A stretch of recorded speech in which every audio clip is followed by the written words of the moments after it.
Pour ne rien manquer, abonnez-vous maintenant. Et justement, on l'accueille, il est avec nous, Éric Revel.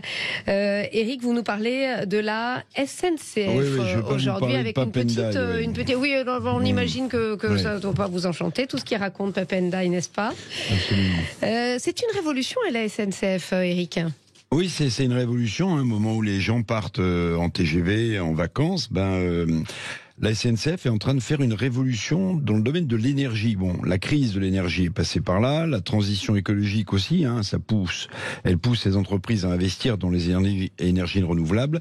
Eh bien, la SNCF, Stéphanie, prévoit un plan de 10 milliards d'euros pour équiper ces terrains, ces friches ou certaines voies de train, pour les équiper de milliers d'hectares de panneaux photovoltaïques solaires. Il faut savoir que 80% des trains de la SNCF, évidemment, roulent à l'électricité. Et la SNCF est aujourd'hui le plus gros client d'EDF. Vous voyez la facture avec la crise énergétique liée à la guerre en Ukraine. Eh bien, le groupe de Farandou a encaissé 700 millions de surcoût d'électricité à la SNCF. Donc tout ça a poussé à la réflexion et à l'action. Eh oui. Et pour être un peu plus indépendant, on l'imagine. Et dans le détail, alors combien de milliers d'hectares la SNCF va-t-elle couvrir de ces fameux panneaux solaires? Quel est le calendrier? Alors j'ai pu m'entretenir avec eux, le patron de la SNCF, justement Jean-Pierre Farandou, ce week-end aux entretiens d'Aix-en-Provence. Farandou m'a expliqué que son entreprise publique disposait en réalité de 100 000 hectares, ce qui fait d'ailleurs de la SNCF au passage le deuxième propriétaire de terrain en France. Depuis, dans un premier temps, en fait, 1000 hectares vont être recouverts de panneaux solaires, ce qui devrait couvrir 15 à 20% des besoins annuels d'électricité de nos trains et de nos TGV.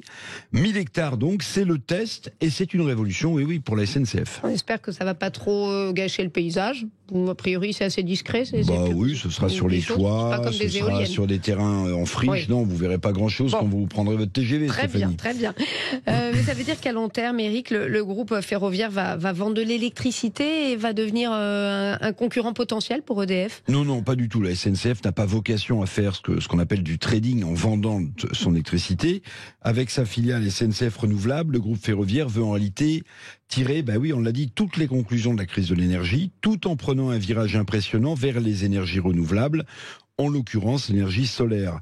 Alors l'idée, m'a expliqué Jean-Pierre Farandou, patron de la SNCF, c'est d'être en capacité à l'horizon 2050, c'est pas si loin, de couvrir 10 000 hectares, 10 000 de terrain SNCF de panneaux photovoltaïques pour couvrir la totalité des besoins d'électricité du groupe.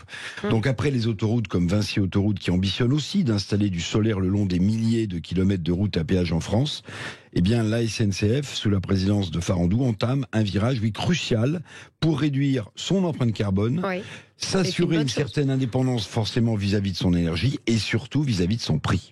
Merci Éric Revel.